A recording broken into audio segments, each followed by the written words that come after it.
주보 일면글을 오늘 같이 보는 시간 갖겠습니다.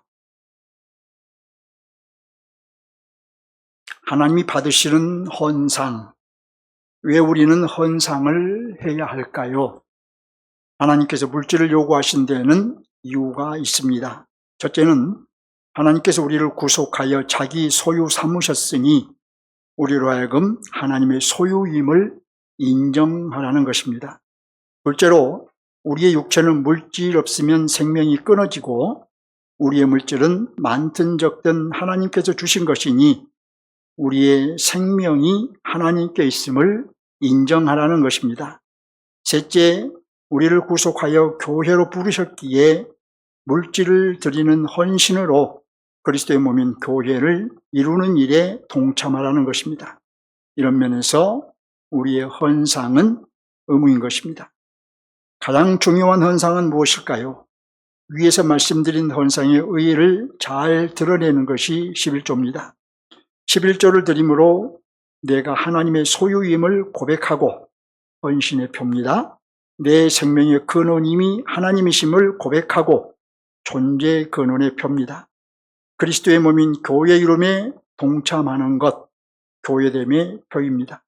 따라서 수입의 11조를 구분하여 드림이 가장 좋으나 아직 내 믿음이 거기에 이르지 못하였다면 11조의 정신을 받아서 스스로 액수를 정하여 드리기를 권면드립니다.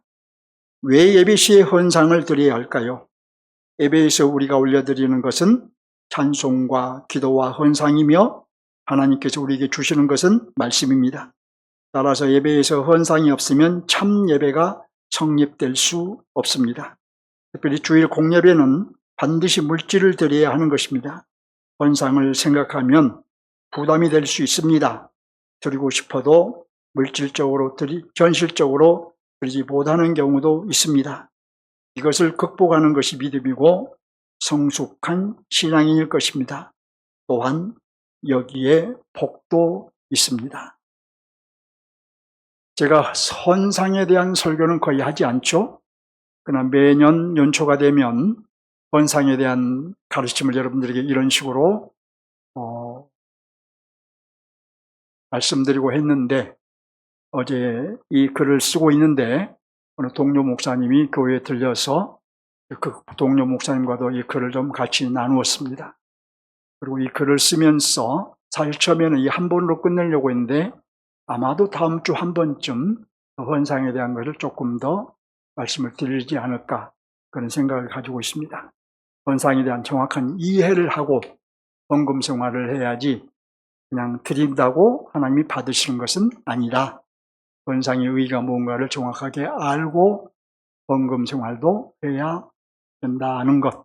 바른 교회를 추구하는 온누리교회가 반드시 이루어야 할 일입니다. 오늘 설교 제목은 인간과 영계에 대한 진노의 심판입니다. 요한계시록은 그리스도의 죽음과 부활 이후에 대해 말하고 있습니다. 특별히 그리스도께서 우리를 구속하신 이후에 사단과 사단에 속한 자들을 심판하고 동시에 성도들의 구원의 완성을 향해 가고 있다는 것을, 그 역사를 보여주고 있습니다. 불신자는 심판하여 영원한 지옥의 불에 던지고 성도들은 구원을 완성하여 새 땅에 들어가게 하는 것, 곧 하나님 나라의 완성이 역사의 목표라는 것을 보여주고 있는 것이죠. 요한계시록에는 계속 말씀드린 대로 세 종류의 재앙이 나옵니다. 우리가 세 종류의 재앙을 이해하고자 할 때에 기본적인 것을 놓치면 삼천포로 빠지게 됩니다. 다음 세 가지를 꼭 기억하시기 바랍니다. 첫째로 인재앙과 나팔재앙 그리고 대접재앙은 시간 순서적으로 세 번에 걸쳐서 따로따로 진행되는 것이 아니라는 것입니다. 논리적으로 예고되고 공개되고 실행되는 하나의 심판입니다. 논리적으로 공개되었으니 또한 논리적으로 예고되었으니 공개되어지고 그 다음에는 실행돼야 되겠죠. 그런 논리적인 순서라는 것을 기억하시기 바랍니다. 둘째로 하나님의 심판이 논리적으로 예고되고 공개되고 실행되기 때문에 이 세 종류의 심판은 예수님의 초림부터 재림 사이에 일어나는 심판이에요. 그러니까 이미 실행되고 있는 면이 있다는 것입니다. 세 종류의 재앙 모두 미래 어느 시점에 내려지는 재앙이 아니라 예수님의 초림 이후에 이미 내려지고 있는 재앙이라는 것입니다. 셋째로 이 세 종류의 심판은 결국 세 개가 아니라 하나의 심판으로서 이미 내려지고 있지만, 그렇지만 특별히 이 마지막 대접 재앙은 역사의 마지막 날에 근접해서 역사의 마지막 날에 가까워질수록 더욱 강도 높게 내려지는 재앙이라는 것을 알아야 합니다. 그러니까 대접 재앙도 이미 예수님의 초림부터 내려지고 있지만 특별히 예수님의 재림 직전에 아주 집중된 재앙이라는 것이죠. 자, 지난주에는 대접 재앙 중 첫 번째 재앙부터 네 번째까지 살펴보았습니다. 이제 오늘은 다섯 번째 재앙부터 일곱 번째 재앙까지 살펴보겠습니다. 이제 여러분 성경을 봅니다. 10절을 보시기 바랍니다. 10절을 보시면 천사가 그 대접을 어디에 쏟았지요? 네, 짐승의 왕자에 쏟았죠. 관찰을 함께 잘 해가면 이해가 훨씬 빠릅니다. 자, 여기 짐승의 왕자는 뭐냐? 바다에서 나온 첫째 짐승의 왕자예요. 13장에 나왔었죠? 바다에서 나온 첫 번째 짐승의 왕자. 그러니까 사단이 무저갱에 갇혀서 이제 직접 활동할 수 없게 되자 자신의 대리자로 바다에서 나온 짐승, 누굽니까? 곧 타락한 정치 권력을 세우고 그에게 자신의 왕자를 주었는데 바로 그 짐승의 왕자의 재앙을 쏟은 거예요. 그 짐승이 대표적으로 누구인지 기억하시지요? 1세기 당시 성도들에게는 그 짐승이 바로 로마 제국과 그 제국의 황제가 바로 그 짐승이고, 요즘 현재 북한 성도들에게는 북한 공산당과 김정은이가 그 짐승이겠죠. 그리고 중국의 성도들에게는 역시 중국의 공산당과 그 권력자들이 그 짐승이겠죠. 또 모슬렘 국가의 성도들에게는 모슬렘과 그 종교의 지도자들이 짐승인 것입니다. 여러분, 제가 지금 몇 군데를 언급해 드렸지만, 여러분이 쉽게 이해할 수 있는 것을 언급해 드렸지만, 지금도 세계 곳곳에서 이 첫 번째 짐승들이 교회를, 성도들을 핍박하고 있습니다. 제가 며칠 전에 영상을 하나 받았는데, 오늘날도 어느 제가 지역에선가 정확히 기억은 나지 않지만은 성도, 목사님들이 800명이 추방을 당하고 교회가 막 무너지고 이런 핍박이 계속되고 있다는 것입니다. 저도 몰랐던 얘기를 이번에 새롭게 알았어요. 이렇게 지금도 이 첫 번째 짐승, 교회를, 성도들을 핍박하고 있습니다. 10절을 계속 봅니다. 자, 대접 재앙이 쏟아지자 그 나라가 곧 어두워졌다. 이렇게 말하죠. 그 짐승에게 재앙이 쏟아지자 그 짐승의 나라에 흑암이 덮인 것입니다. 자, 또 사람들이 아파서 자기 혀를 깨물었다고 하죠. 그 짐승의 나라가 어두워지니까 사람들은 지옥의 형벌과 같은 그런 고통을 당하고 지옥에 떨어진 자들이 자기 혀를 깨물며 분노한 것입니다. 여러분, 여기서 우리가 무엇을 알게 하는 심판일까요? 자, 세상이 겉으로는 점점 화려해져 가고 또 밝아져 가는 것처럼 보입니다. 점점 살기 좋은 세상으로 흘러가는 것처럼 보입니다. 그렇지만 여러분, 이미 내려지고 있는 이 심판으로 인해 영적으로, 도덕적으로 점점 어둠이 짙어가고 있다는 것입니다. 그리고 그로 인해 사람들은 정신적인 고통을 당할 뿐만 아니라 아파서 자기 혀를 깨물 정도로 육체적인 질병으로 이어지고 있는 것이 현실입니다. 이 대접재앙도 나팔재앙과 관련이 있어요. 나팔대왕에서는 일반 사람들에 의해서 영적으로 도덕적으로 어둠이 짙어갔다면, 이제 이 대접재앙에서는 정치 권력에 의해서 어둠이 짙어간 것입니다. 그러니까 나팔재앙으로 이 심판이 공개되었다면, 이 공개된 성격이라는 것은 이미 시작되었다는 말이에요. 그러니까 공개되었다면, 곧 시작되었다면 이제 대접재앙으로 이 심판이 집행되는 것입니다. 곧 완성되어 가는 것입니다. 11절을 봅니다. 자, 그들은 그러면 어떤 반응을 보였나요?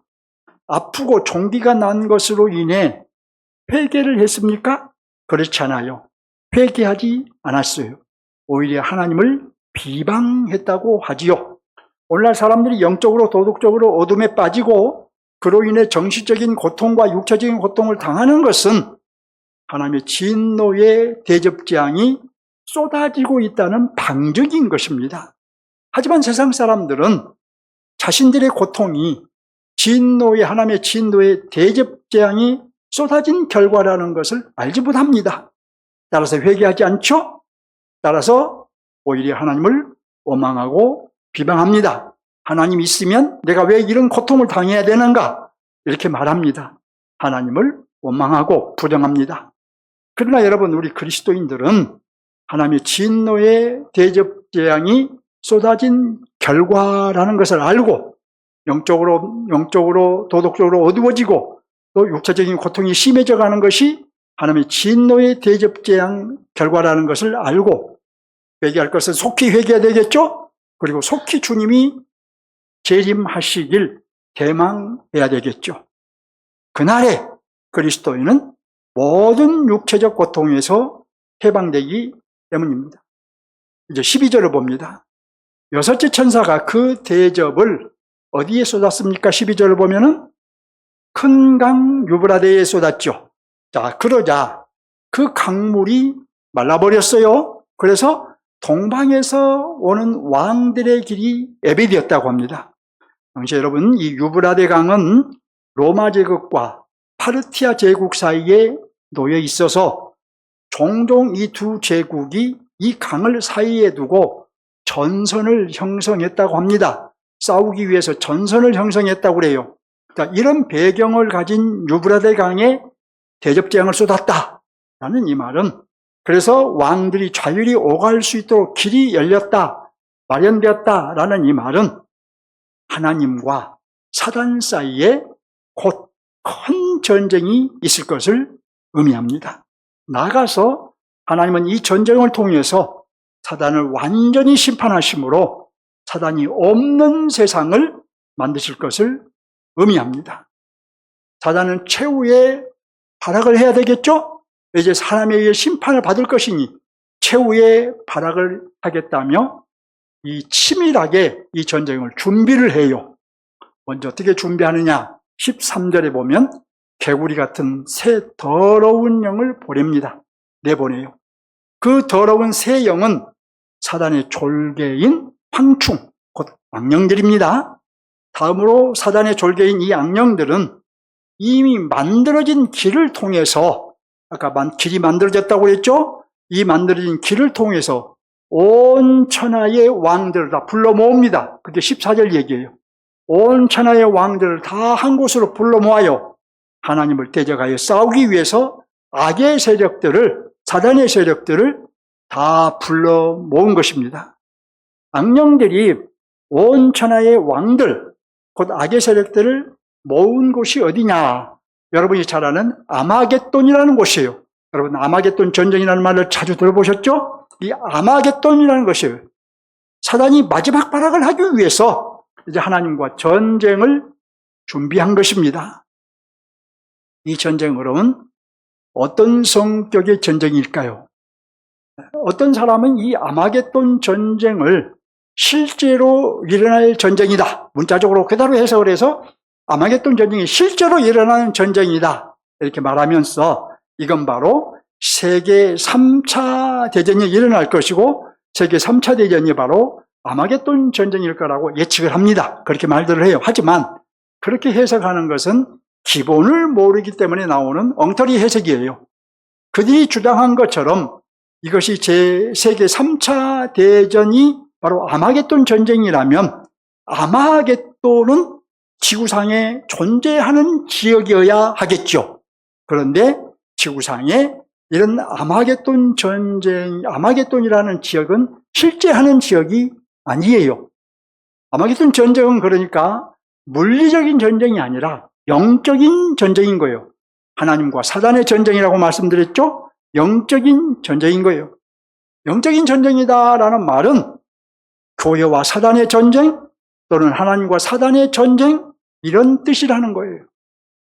이 전쟁 얘기가 어디에 나오냐면 쭉 넘어가서 이제 다음에 말씀드리겠지만 20장 7절 이하에 나와요. 사단은 그리스도께 죽으시고 부활하심으로 무더기에 지금 갇혀 있습니다. 본문에서 사단은 무더기에 갇혀 있으면서 그 졸개들을 통해서 전쟁을 준비한 것이고 이제 20장으로 넘어가면은 하나님은 사단을 잠시 동안 무더기에서 놓아주십니다. 잠시 노임을 받은 사단은 지구상의 모든 악의 세력들을 내세워 전쟁을 시작합니다. 이 전쟁은 바로 사단의 최후의 발악이에요. 하지만 사단의 최후 발악은 그저 발악으로 끝날 뿐이고 하나님은 이 전쟁을 통해서 사단에 대한 최종적인 심판을 하십니다. 그래서 사단이 없는 세상을 만드셔요. 자, 그리스도께서 재림하여 사단의 조종을 받는 이 모든 악의 세력은 다 불로 태워져 버리고 사단은 불못에 던져 영원히 가두십니다. 이로써 인류 역사는 끝나고 이제 새하늘과 새 땅, 그 완성될 하나님 나라가 시작되는 것입니다. 이 전쟁에서 사단은 교회를 공격할 것입니다. 지금까지는 하나님이 교회를 보호하셨으나 사단의 마지막 발악을 허용하심으로 있는 힘을 다해서, 그러겠죠? 있는 힘을 다해서 교회를 공격할 것입니다. 그런데 여러분, 이 전쟁도 이미 시작된 면이 있어요. 아직 최후의 일전이 남아있을 뿐입니다. 이런 면에서 현재의 교회는 보호받는 측면도 있지만 사단의 공격을 하나님께서 허용한 측면도 있다고 제가 앞에서 말씀드렸는데 기억할 수 있기를 바랍니다. 지금 사단은 모든 수단과 방법을 동원하여 교회를 무너뜨리려고 합니다. 여러분, 교회 안에 사단적인 사상 들어와 있어요? 없다고 말할 수 없어요. 사단적인 사상 성도들 안에 박혀 있어요? 그래서 성도들도 사단적인 사상으로 점점 무장해 가고 있어요. 복음으로 무장된 것이 아니라 여러분, 사단의 사상으로 또 타락한 정치 권력을 통해서 지금도 교회를 핍박하는 면이 있습니다. 지금 북한의 교회들, 중국의 교회들 다 지하로 들어가서 핍박받고 있어요. 아까 말씀드린 대로 어떤 지역에서는 목사님들이 이렇게 추방당하고 교회가 핍박을 당하고 그렇습니다. 타락한 정치 권력을 통해서 이렇게 핍박하기도 한다는 거예요. 또한 여러분, 미디어를 통해서 교회를 매도하고 핍박하고 있습니다. 미디어를 통해서 우리 한국교회도 종종 물론 비판받을 것은 비판받아야 되겠지만 비판받지 않아도 될 것까지 싸잡아서 비판을 하는 경우가 많이 있습니다. 여러분, 코로나 때를 생각해 보세요. 코로나 때 신천지로 인해서 신천지가 코로나를 막 퍼뜨리니까 미디어에서 그것을 신천지가 이단으로 정죄된 교파라는 것을 말해주지 않고 교회 하면서 모든 교회들이 다 싸잡아서 비판을 받았어요. 물론 보통의 교회들 중에서도 그런 비판을 받을 만한 교회들이 없지 않아 있었지만 우리 온누리교회 같은 교회도 함께 싸잡아서 비판을 받아서 애를 먹었단 말이에요. 그런 식으로 미디어를 통해서 사단이 지금도 교회를 핍박하고 있는 측면이 있어요. 또 불신자들은 어떻습니까? 교회를 자신들이 적으로 인식을 해요. 어떤 사람은 교회를 참 좋다라고 하면서도 어떤 사람은 또 반면에 교회를 자신들이 적으로 인식하게 해서 교회를 대적하게 합니다. 교회를 아주 나쁘게 평가합니다. 지금 여러분, 이런 일들이 비일비재하게 일어나고 있다는 것 여러분도 알고 계실 거예요.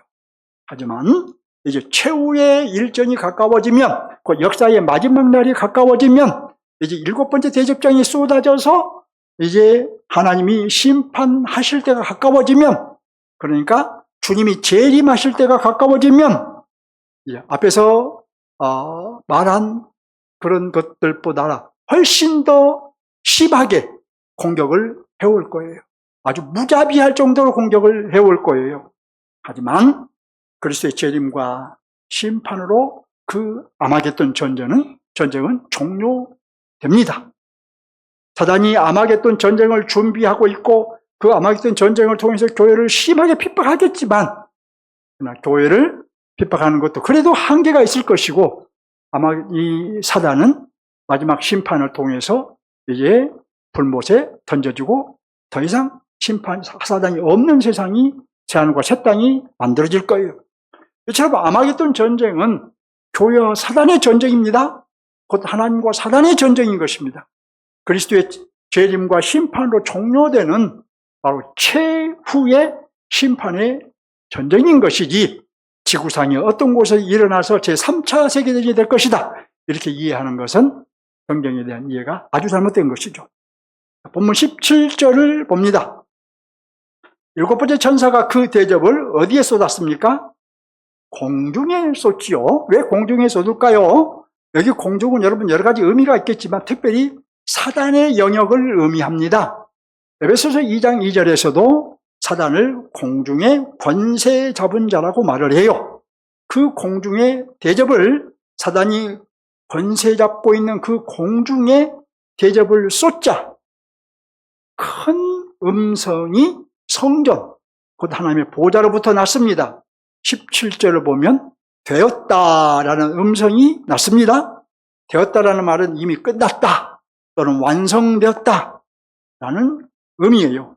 그러니까 일곱 번째 대접을 쏟음으로 하나님의 진노의 심판이 모두 이루어졌다는 의미인 것입니다. 선언인 거예요. 세상에 대한 심판이 모두 이루어졌다는 이 선언은 무슨 말이냐? 성도들의 구원이 완성되었다고 선언한 거예요. 세상에 대한 심판이 다 끝났다, 이루어졌다, 이 말은 성도들의 심판이, 성도들의 구원이 완성되었다, 바로 이렇게 선언한 것인 거예요. 야, 이렇게 하늘에서 결정되면 땅에서 집행돼요. 하늘에서 결정되면 땅에서 이루어져요. 자, 그럼 어떻게 시행된가 볼까요? 18절을 보면 번개와 음성들과 우레소리가 나며 역사상 전무한 강진이 일어납니다. 강진이 일어나요.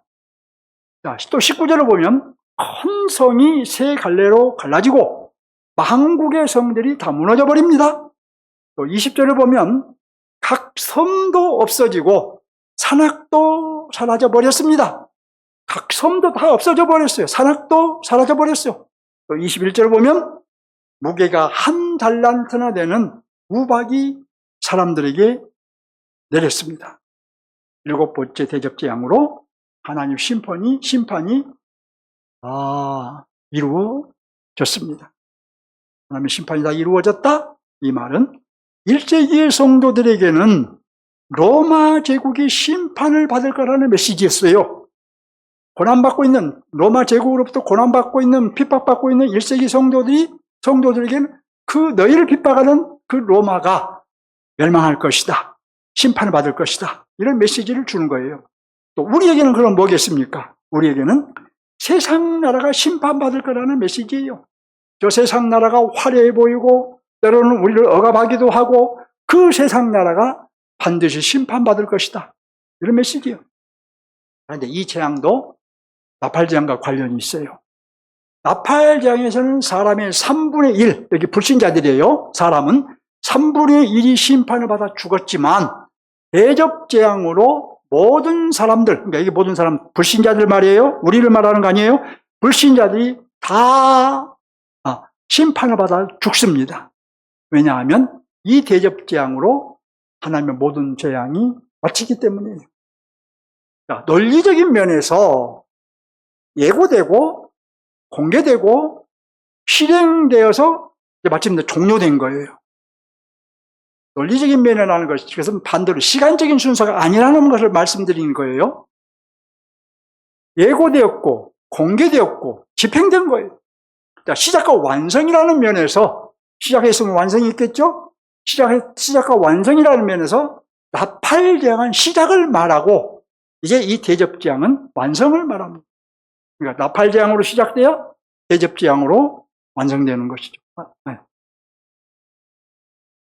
이 심판에 대한 이야기를 듣고 있는 1세기의 성도들은, 그러니까 이 계시록을 읽으면서 이 부분을 읽고 있는 1세기의 성도들은 한편으로는 위로를 받았을 것이고, 저 로마 제국을 하나님이 심판하신다 하니, 자기들을 핍박하는 로마 제국을 심판하신다 하니 얼마나 위로가 되었겠습니까? 그러나 또 다른 한편으로는 경고를 받았을 것입니다. 특별히 어떤 경고를 받았을까요? 15절을 보시기 바랍니다. 15절. 오라, 내가 도둑같이 오리니. 왜 심판을 말씀하시는 중에 주님은 재림을 말씀하셨을까요? 앞에서도 말씀드렸듯이 사단은 모든 악의 세력들을 동원하여 성도들을 공격할 겁니다. 교회를 공격할 겁니다. 교회를 무너뜨리기 위해서 목사를 공격하고 여러분들 성도들을 공격할 거예요. 점점 더 강도 높게 공격할 것입니다. 모든 수단과 방법을 동원하여 공격할 것입니다. 성도들은 더욱 정말 타협하지 않으면 안 되는 상황, 이런 상황을 만날 거예요. 더욱 상황 윤리를 인정하지 않으면 안 되는 정말 그런 어려운 환경을 만날 거예요. 이스라엘 백성들이 애굽을 그리워하고 부러워했듯이 사단이 그런 환경을 만들어서 성도들을 흔들어낼 거예요. 롯의 처가 소돔에 대한 미련을 버리지 못했듯이 그런 환경을 만들어서 성도들을 유혹할 거예요. 근데 이 재앙은 이미 시작되었으나 주님의 재림 주님의 때가 가까워지면 더욱더 심해질 거예요. 지금도 그런 일들이 있지만 점점 더 심해질 거라는 거예요. 자, 예수님 시대만 보아도 사람들이 이 만몬신, 물질을 신으로 섬겼어요. 그런데 우리가 그건 글로만 보고 있는 것이죠. 근데 우리 시대를 한번 생각해 보세요. 제가 어렸을 때는 오늘날처럼, 글쎄요, 그날도 그런 사람 많이 있겠죠. 오늘날처럼 물질을 숭배하는 시대가 아니었어요. 근데 시간이 흐르면서 오늘날은 어떻습니까? 물질 만능주의가 시대가 돼가지고 물질이 있으면 다 해결된다. 돈이 있으면 다 해결된다. 돈이 곧 행복이다. 돈이 곧 나의 힘이고 능력이다. 이런 세대가 되어버렸어요. 점점 더 사단이 그렇게 만들어가고 있다는 것입니다. 그래서 주님은 심판을 말씀하시는 중에 갑자기 내가 도둑같이 오리라 라고 말씀하신 거예요. 이 말씀은 믿음을 잘 지키는 성도들에게는 위로를 주는 말씀이지만 흔들리는 성도들에게는 경고를 하신 말씀입니다. 믿음을 지켜야 된다. 경고하신 거예요. 타협하지 말고 사망률을 인정하지 말라 라고 경고하신 거예요. 끝까지 제자의 길을 가라. 끝까지 이길 자가 되라. 경고하신 거예요. 그러기에 어떤 사람이 복 있는 사람인지 말씀하십니다. 15절을 보시기 바랍니다. 15절 보시면 깨어라는 단어가 보인가요? 보인가요? 깨어라는 단어? 예. 깨어라는 단어가 거기 깨어있는 자가 복이 있다는 말이에요. 왜냐하면 그들 보면 깨어있는 자는 자기 옷을 지켜 벌거벗고 다니지 아니할 것이기 때문에 그래요. 그래서 깨어있는 자가 복이 있다. 다시 말해, 깨어있는 자는 자기 부끄러움을 보이지 아니할 것이기 때문이라는 거예요. 여러분, 깨어있는 자는 사단이 어떤 상황을 만들어서 흔들어대어도 또 어떤 환경을 만들어서 나를 유혹을 해도 넘어지지 않을 것이기 때문이라는 거예요. 깨어있는 자는 사단이 대대적인 공격을 해도 믿음을 지킬 것이기 때문이라는 말입니다. 본문의 핵심 메시지 생각합니다. 지난 주일에 말씀드린 첫 번째 대접재앙에서 네 번째 대접재앙은 자연계에 내린 재앙이다 말씀드렸죠. 강론을 잘 듣고 또 일주일 동안 설교를 들었던 분은 자연계에 대한 심판이었다는 것을 분명히 기억하실 거예요.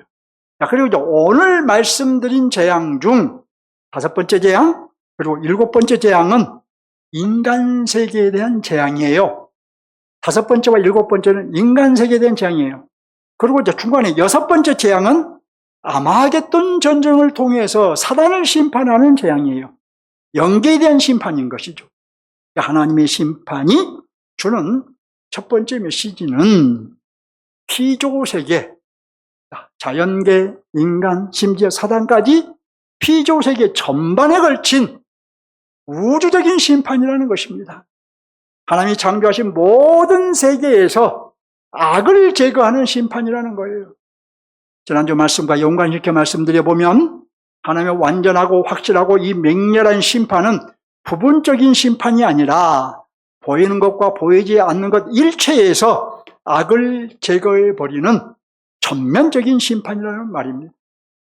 세상의 모든 것을 불로 태워버린다는 말이라기보다는, 베드로전서 근거로 그렇게 해석을 하는 경우도 있습니다는 그렇게 볼 수도 있고, 그런 경우라기보다는 재창조를 하여 새로운 세상, 그러니까 새하늘과 새 땅을 만드신다는 의미. 그래서 계속 뒤로 가면 새하늘과 새 땅 얘기가 나오는 거예요. 그러기에 악한 것이라면, 여러분, 우리가 악한 것이다, 하나님 보시기에 악한 것이다 라고 생각되는 것이라면 그 무엇도 하나님의 심판을 피할 수 없습니다. 악한 세력이라면 그 어떤 세력도 하나님의 심판을 피할 수 없습니다. 불신자는 그 누구도 하나님의 심판을 피할 수 없습니다. 오직 믿음을 지킨 자, 곧 이기는 자만 남게 됩니다. 영계도 오직 천사만 남게 되겠죠? 마침내 새하늘과 새 땅이 도래하게 됩니다. 심판이 완성되면, 우리의 구원이 완성되면 새하늘과 새 땅이 오는 거예요. 하나님의 심판이 주는 두 번째 메시지가 있겠죠? 우리 성도들의 구원을 완성하는 심판이라는 거예요. 대접재앙으로 하나님이 계획하신 모든 심판이 다 이루어졌다 하면 성도들의 구원 또한 완전히 이루어졌다는 의미예요. 지금 우리의 구원은 완성된 구원이 아니죠? 그러나 그때 가면 우리의 구원이 완성됩니다. 20장에서 그리스도의 재림으로 사단을 불못에 던졌다 하면 성도들의 구원이 완성되고 새하늘에 들어간다는 의미인 거예요. 20장과 연결시키면 그렇다는 거예요. 심판과 구원은 그래서 동전의 양면과 같아요. 우리의 손바닥과 손등과 같아요. 그래서 심판이 있어야 우리의 구원도 있는 것입니다. 심판 없이 우리의 구원만 있는 거 아니에요. 완전하고 영원한 심판이 있어야 우리의 구원도 완전하고 영원한 상태에 이르게 되는 거예요. 완성되는 거예요. 피조 세계에 대한 심판 완성, 이긴 자들의 구원 완성, 곧 하나님의 심판과 구원의 완성, 보면은 이것을 말하고 있어요. 우주적인 심판이다. 이것을 말하고 있습니다. 본문의 핵심 메시지는 하나님의 구원과 심판의 완성입니다. 대접재앙으로 세상의 심판도 완성되고 성도의 구원도 완성된다는 메시지예요. 그렇다면 여러분, 이 메시지에서 우리는 무엇을 적용해야 할까요? 이것저것 적용할 수 있겠지만 주님은 심판을 말씀하시면서 자기의 재림을 말씀하셨단 말이에요. 15절 말씀이에요. 15절 보세요. 보라, 내가 도둑같이 오리니 누구든지 깨어 자기 옷을 지켜 벌거벗고 다니지 아니하며 자기의 부끄러움을 보이지 아니하는 자는 무엇이 있도다? 복이 있도다. 여기 복은 물질적인 복을 말하는 거 아니에요. 복이 있도다. 모든 심판이 종료되는 날에, 그러니까 하나님의 심판과 구원이 완성되는 날에 부활 승천하신 우리 주님이 다시 오시겠다는 거예요. 바꾸어 말하면 주님이 오심으로 하나님의 심판이 종료되고 우리의 구원은 완성되는 것입니다. 그러므로 하나님의 진노의 심판을 믿는 성도라면, 여러분이 하나님의 진노의 심판을 믿습니까? 그렇다면 주님의 재림을 항상 생각하며 살아야 합니다. 무엇을 생각하며 살아야 돼요? 주님의 재림. 하나님의 심판이 완전하고 확실하고 맹렬한 심판이라는 것을 믿는 성도라면 주님의 재림을 늘 준비하는 삶을 살아야 합니다. 믿는다면, 우리의 구원이 완성되길 바라는 성도라면, 그날이 있을 것을 믿는 성도라면 세상과 세상에 있는 것들을 자랑하느라 정신줄 놓고 살 것이 아니라 우리 구원의 완성을 가져오실 주님의 재림을 대망하며 살아야 합니다. 자, 그래서 묻습니다, 여러분. 여러분, 주님의 재림을 믿으신가요? 주님의 재림을 진실로 믿는지 여러분 스스로 자문해 보시기 바랍니다. 성경은 주님이 다시 오실 것을 분명히 말하고 있으니 주님의 재림을 믿어야 할 텐데, 주님의 재림을 믿는 성도들이, 믿지 못하는 성도들이 많이 있을 거예요. 물론 저는 우리 성도들 가운데 이 주님의 재림을 믿지 못하는 성도들이 있을 거라고는 한 번도 생각해 본 적이 없어요. 다 믿으리라고 생각을 해요. 그렇지만 혹시 주님의 재림에 대해서 반신반의하는 사람이 있다면 주님의 재림을 확고하게 믿는 은혜가 있기를 주님의 이름으로 축원합니다. 확고하게 믿으세요. 만일 믿어지지 않는다, 은혜를 구하세요, 여러분. 주님, 나도 주님의 재림을 확고하게 믿고 싶습니다. 믿게 해주세요. 믿을 수 있는 은혜를 주세요. 기도하시기 바랍니다. 왜 그리스도의 재림을 믿는 은혜를 구해야 할까요? 그리스도의 재림을 확고히 믿는 신앙이, 그런 신앙에까지 자라가야 하기 때문에 성숙한 신앙이, 나가서 그에 합당한 삶을 사는 것. 주님의 재림을 믿으면 주님의 재림을 믿는 자다운 삶을 살아가지 않겠습니까? 그게 바로 성숙한 신앙이기 때문에. 자, 둘째, 하나님 나라 관점으로 적용합니다. 완성될 하나님의 나라인 본문. 본문은 하나님 나라의 어느 면을 보여주고 있을까요? 하나님 나라는 여러 면들이 있어요. 근데 그 면 중에 특별히 어느 면을 우리가 적용해 볼까요? 다시 본문 15절을 봅니다. 보라, 내가 도둑같이 오리니 누구든지 깨어 자기 옷을 지켜 벌거벗지 아니하며 자기의 부끄러움을 보이지 아니하는 자는 복이 있도다. 여러분, 이 말씀을 보면 깨어라는 말을 아까 우리가 확인했는데, 깨어라는 말을 중심에 놓고 앞에서는 뭘 말합니까? 주님의 재림을 말하죠. 그리고 뒤에서는 뭘 말합니까? 누가 복이 있는가를 말하고 있어요. 그러니까 주님의 재림을 믿고 깨어있는 자가 복이 있다는 말이에요. 누가 복이 있느냐? 주님의 재림을 믿고 깨어있는 자가 복이 있다는 거예요. 자, 이로 보아 오늘 본문의 하나님의 나라는 깨어서 이기는 삶을 살다 들어가는 나라, 깨어서 이기는 삶을 살다가 들어가는 나라예요. 우리가 소망하는 완성될 하나님의 나라는 이 땅에서 잠자는 자들을 환영하는 나라가 아니에요. 잠자는 자들을 환영하는 나라가 결코 아닙니다. 깨어서 사단과 싸우며 사는 성도들을 환영합니다. 왜 완성될 하나님의 나라는 깨어있는 삶을 요구할까요? 굳이 말씀드리지 않아도 아시겠지만 다시 말씀드려보면 도둑이 예고 없이 오듯이 주님 또한 예고 없이 오시기 때문에 깨어 있어야 되겠죠. 주님은 우리가 생각지 못할 때에 오시기 때문에 깨어 있지 않으면 주님 오실 때 어떻게 되겠습니까? 갈팡질팡 허둥댈 수밖에 없는 거예요. 깨어서 준비된 자는 주님을 맞이하겠지만 준비되지 않는 자는 갈팡질팡 허둥대겠죠. 깨어있는 사람은 다시 오실 주님을 생각하며 살 것입니다. 그러나 깨어있지 못한 사람은 설마 오늘 오시려고? 설마 주님이 오신다고 했는데 2000년 동안 안 오신데 오실까? 이런 생각을 하면서 내 생각대로 내 생각대로 살다가 부끄럽게 주님을 맞이할 거예요. 아주 부끄러운 마음으로 주님을 맞이하기 것이에요.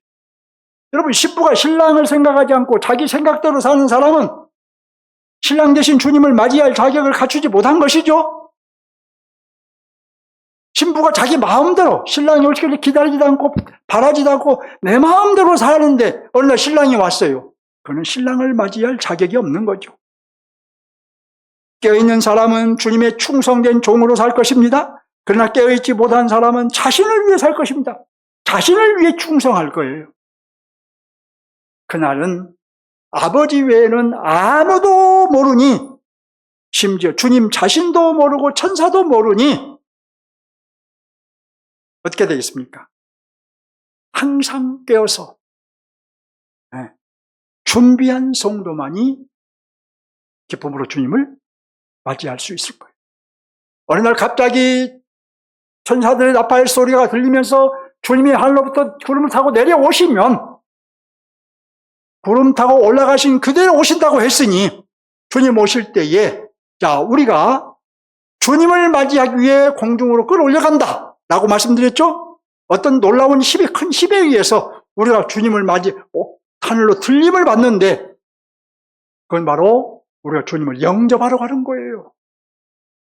파루샤라란 말이 그런 의미라고 말씀드렸죠. 정말 예를 들었죠. 우리 집에 고관이 온다, 왕이 온다 하면 우리가 방에 가만히 앉아서 오셨습니까? 합니까? 오신다고 미리 나가서 기다리고 있잖아요. 영접하기 위해서. 주님이 오시니까 우리가 영접하기 위해서 들림을 받는 거예요. 근데 기쁨으로 갈 수 있느냐? 부끄러움으로 남아있느냐? 이 차이라는 거예요. 깨어있느냐, 깨어있지 못하느냐. 그럼 우리는 신앙생활을 하면서 깨어있어야 된다는 것을, 깨어있는 그리스도인이 되어야 된다는 것을 수도 없이 들어왔는데 왜 깨어있지 못하는지 잘 모르겠어요. 여러분, 목사도 깨어있지 못하는데 왜 제가 깨어있지 못하는지 저도 잘 모르겠어요. 여러분도 모르죠? 저도 여러분도 모르요.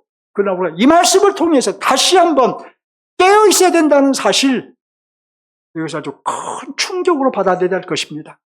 아멘? 충격으로 받아들여야 돼요. 주님도 깨어서 준비해야 된다는 점을 강조하셨습니다. 마태복음 25장을 보면 열처녀 이야기가 나오죠. 5처녀는 등과 함께 기름도 준비를 했습니다. 주님이 당장 오시든 며칠 후에 오시든 등을 켜고 기다릴 수 있는 기름도 함께 준비를 했어요. 하지만 나머지 5처녀는 등만 준비했어요.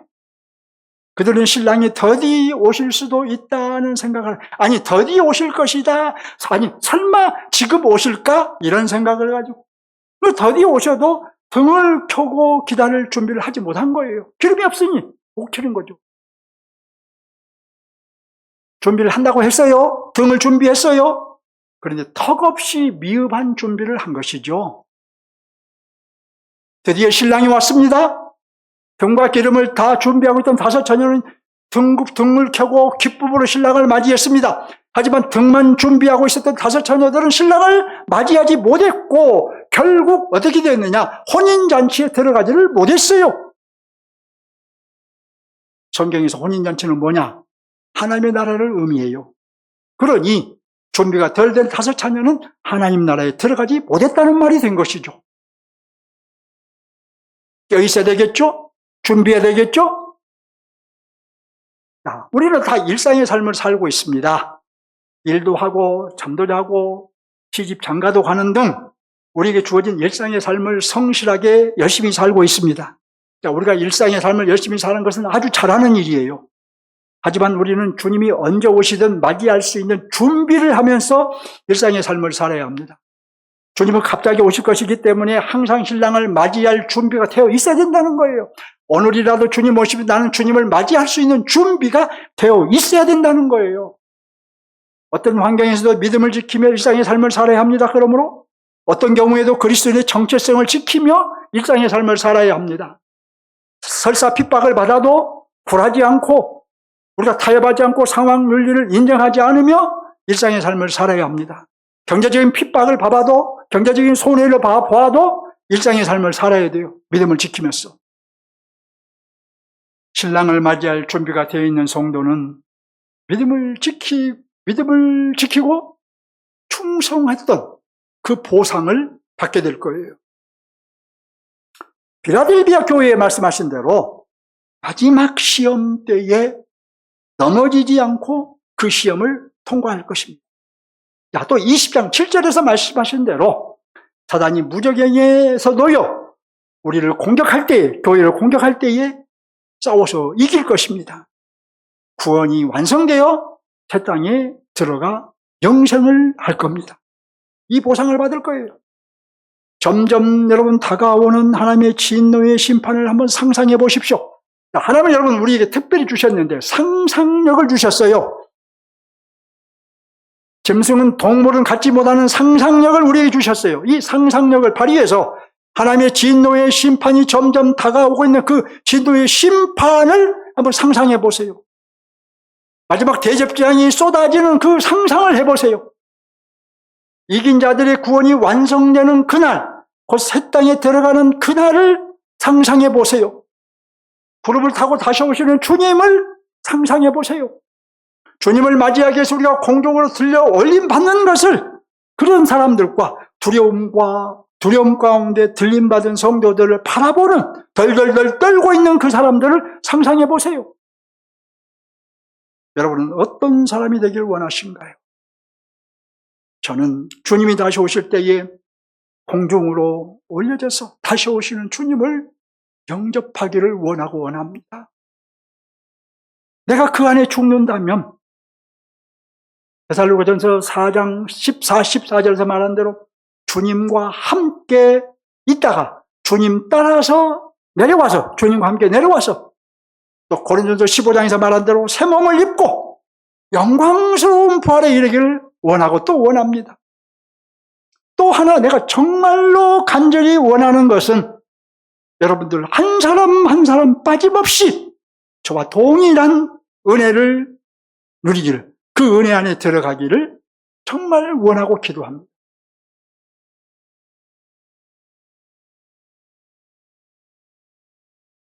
두 가지를 말씀드리며 말씀을 맺겠습니다. 하나님의 심판은 이미 시작되었어요. 이게 첫 번째 말씀드리고 싶은. 그러나 아직 완성되지 않았어요. 우리의 구원도 이미 시작되나 아직 완성되지 않았습니다. 그런데 심판이 완성될 그날을 생각하며 우리는 살아야 돼요. 우리의 구원이 완성될 그날을 생각하며 살아야 돼요. 둘째로 우리 함께 주님 맞이할 준비를 합시다.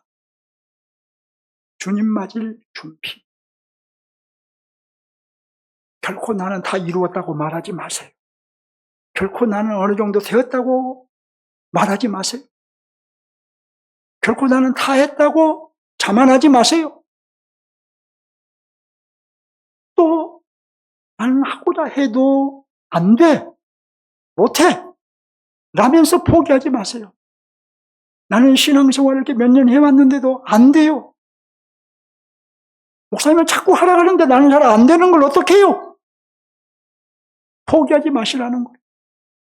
우리는 세상과 세상권들에 대한 미련을 버리고 그 육신의 정욕과 안목의 정욕과 이 세상의 자랑거리들을 다 버리고 하나님만을 뜨겁게 사랑하며 충성할 수 있는 새 사람으로 재창조되었습니다. 그러니 포기하면 안 되는 거죠. 도전해야죠. 은혜를 구해야죠. 은혜도 구하지 않고 도전도 하지 않고 돌아서서 내 마음대로 살아버리면서 나는 안 된다고 말하는 것, 그것은 본인 책임자들 발이에요. 우리 함께 어린 양을 향해 한 걸음 더 나갑시다.